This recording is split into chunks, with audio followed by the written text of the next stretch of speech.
How's it going? I'm Matt from Bethesda, and we're here with Bethesda Game Studios. These guys have actually all worked on the game, the Fallout series, for over 10 years together. We've got the art director, Istvan Pele. Hello. Lead producer, Jeff Gardner. Hello. Lead writer, Emil Pagliarulo. And you guys don't need to welcome, or you know who he is. Yeah, let's welcome him. Here's Todd Howard, the game director of Fallout 4. So the game was announced about 2 weeks ago. We showed it at the showcase at E3. How are you guys coming along with the game? Great. You know, we're where we need to be. There's a lot to do yet. We build really big games, but you know, we make the games that we want to play, and it's a blast to play, and we're really excited to get it out to everybody. You know, and the joke that when you tell someone you're a video game developer and, oh, you play games all day, you know, no. So 3.5 years, you're not playing games all day, you're making them. But now it's sort of the part of the project where you are playing the game all day, trying to, you know, play it and test it and fix it and get it where it's supposed to be. So I've played the game probably 400 hours, and I'm still finding stuff that I haven't seen yet. Surprises. Yeah, this is my favorite part of the project. This is when it all starts coming together. It's clicking. So much fun. We're having a blast. I think that's one thing people don't realize is they think like that we know everything in the game. Like you think like I would know everything in the game. I actually don't. Because we have a studio that's worked together for a long time. I know most of the stuff in the game, but like I'll be playing the game and run into something and be like, who built this? What is this? Because it's so big. And then, you know, I think collectively we all know everything in the game, but usually we'll ask each other. What do you really think makes this feel like a new Fallout since the last one you put out? I think, you know, for every game, we step back and we look at, not as a sequel, but like what makes this Fallout? What is the essence of Fallout? So, you know, this is something where we step back and we're constantly reinventing things. And so this is a whole new take, a whole new vision. Well, I grew up in Boston, so for me, the Fallout 4 has an entirely different meaning. You know, it has a very personal connection to me. It has a lot of different tones through the world because it can be very scary, and then it can get kind of, at times, almost B-movie goofy, but it all kind of works together. In Fallout 3, I think the people who live in that world are very cognizant of they're in this destroyed world, you know? And so we looked at that again and tried to think, well, what if, you know, it's not so much about the past. You know, this is what they know. This is their world. So there's a little bit of, you know, there's a post-apocalypse in a destroyed world, but there's a glimmer of hope sometimes, too, because there are people that are getting on with their lives. And how do you look at that, too, and how does that, you know, inform the different stories in the world? So, Istvan, when the team was finishing up Skyrim in 2011, you were actually putting stuff in the world already. What was that like, kind of being the first guy on the front line? Yeah, it was pretty cool. I mean, I went straight into this game right after Fallout 3 was finished and after we had finished all the DLC. So I was still very much fresh on just having completed that project and deciding, like, all right, what do we want to do this time that's different? We want to keep things fresh. We don't want to repeat ourselves. Fallout 3 had a very distinct visual style. It kind of, you know, you look at a screenshot, a video from it, you can easily identify it. But this time we kind of went back and sort of looked at it, and a lot of it for me was, okay, what is Fallout? Look back at Fallout 1. Like, what are some of the vibes you want to sort of carry over? So we looked at, you know, introducing more color, more variety in the world. There isn't sort of a tonal grading over the whole game visually this time. You look back at original games, the vibrancy of the vault suit, that color blue, the way it pops on screen, these color We had a accents. lot of blue debates. Yeah. Very specific. A lot of color debates. How blue is your game? How blue is blue? That isn't bright green. It's more. Yeah. Yeah. The exact color green for the interface, all those little details. So it's going back and trying to find what the essence of the original game was, and trying to keep it fresh, trying to do something new. Do you remember what the first thing you did for the project was? Yeah, I think originally, you know, for one of the things we want to do with this game is really look at doing a post-apocalyptic city, Boston, trying to doing a really dense, realistic, large city. This is going to be one of our most richly detailed and dense environments that we've ever done. So a lot of it was for me looking at doing a small vertical slice. What's that going to feel like? Introducing new elements we haven't seen much of before, more verticality in the environments. And we had a lot of conversations early on, too, with the environment and the location to be recognizable, right? And D.C.'s easy. You know, you've got the Washington Monument, the Capitol building.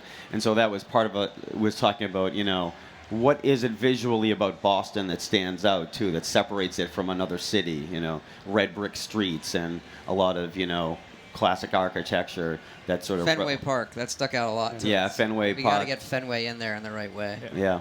When did you guys kind of get to the decision that was going to be the next Fallout location? We debated for a while. We had some seeds in Fallout 3, and we felt that Boston was kind of the right. It's got the right mix of like American history mixed with high tech. It's very good for Fallout. Plus, it doesn't hurt that Emil grew up there, so he could talk more about it. Yeah, well, I remember the conversation I remember the moment actually when we decided the game would be in Boston. It was Todd and Istvan and I in Istvan's office, and they were talking, and I'm thinking in my head, like, are they going towards Boston? This is what I'm hearing. Like, we're all sort of talking And about he didn't want to oversell it. Yeah, that's the thing. Like, I didn't want to be great. like, yeah, let's put the game in Boston. And so we finally decided, let's, set it in Boston. And Todd just turns to me and says, is that okay with you? And I'm like, all right, now we're talking. Yeah. As a developer, as a designer, and you're making the game, Boston, they call Boston America's walking city. And so there's a lot. You can fly into Logan Airport and you go downtown Boston. You can see a lot in a very short amount of time. And so I'm walking around in the game and I've gotten homesick. I'm like, this reminds me exactly like, oh, this is here. Does it look the same? Ouch. Yeah. My house is in the game, destroyed. So Wow. single tier. It's also a very visually intriguing environment too, because Boston has so much character. It's got a very specific look to it, all the red brick and whatnot, and introducing the Fallout elements to that visually in terms of like the high tech, the skyscrapers, the more futurism, blending the futurism with sort of the historical colonial quality to it. That was very exciting to try to figure that out. So you created a ton of work for this. I think we've got some footage of actually the concept art that went into creating all this. So Todd, I think you go into this that it's every little detail in the game is important, even from every Yeah. monitor in the game. We always say that. I think it's hard for people who play our games to, wish they could be a fly on the wall in the office sometimes and see just how obsessive we get over all the details. And we're not showing all the concept art here. We just possibly, we can't. But the lights there really are. I really like those images because it's almost symbolic to this like obsession with like, what are the labels on these blinky lights and like on every computer in this area, because someone, we like people to be able to stick their noses in it, and so, despite it being like, I think a lot of times our stuff maybe everything feels really grand, but we're also a first-person game. Yeah. So we need to hold up at both scales that you can stick your nose in it.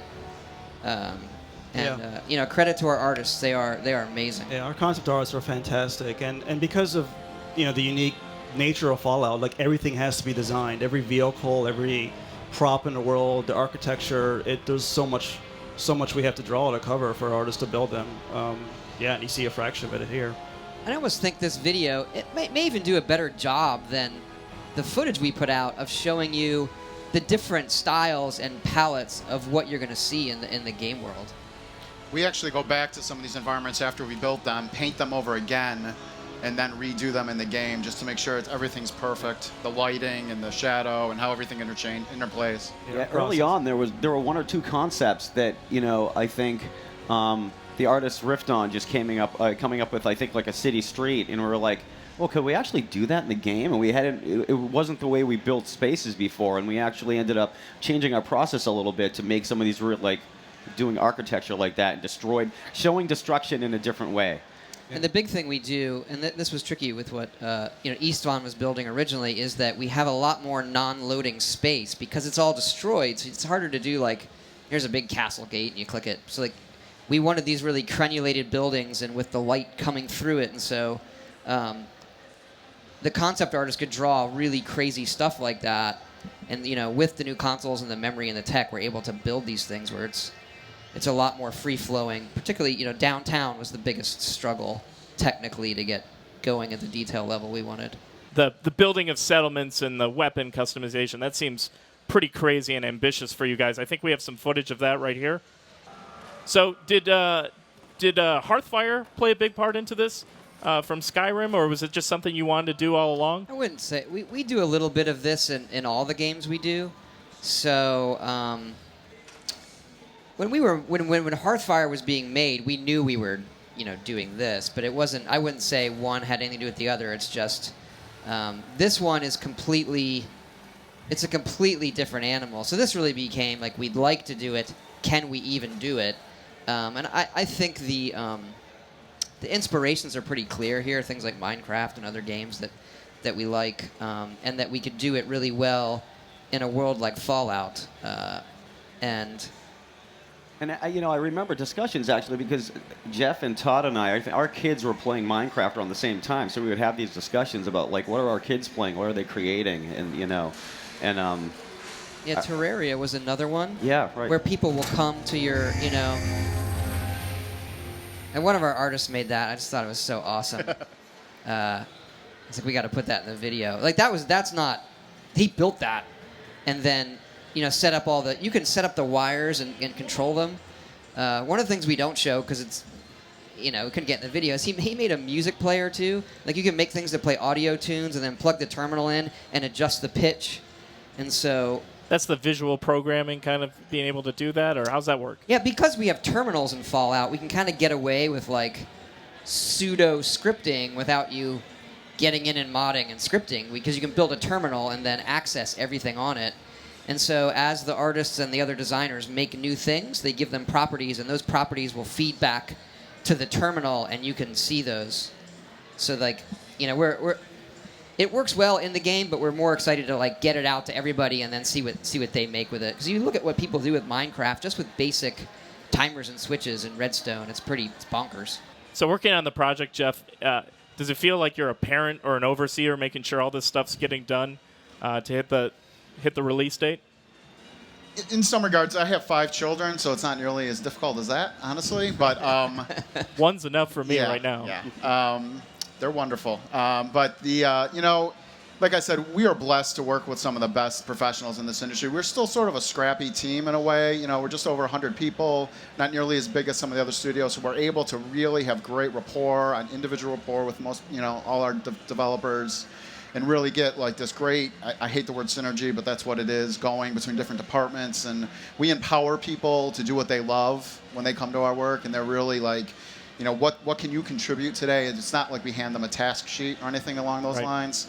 We find surprises all the time in the game, and those are generally, for us, some of the best things in the game. Like, we've been working together, for 10 years on the Fallout series, right? But that's representative of the company, too. Like, most of the people at Bethesda have been there for a long time, so we've worked. A lot of people, most of the people on the team, we've been working with them for years, so you get to know them. There's a certain flow and energy, and and just how they work.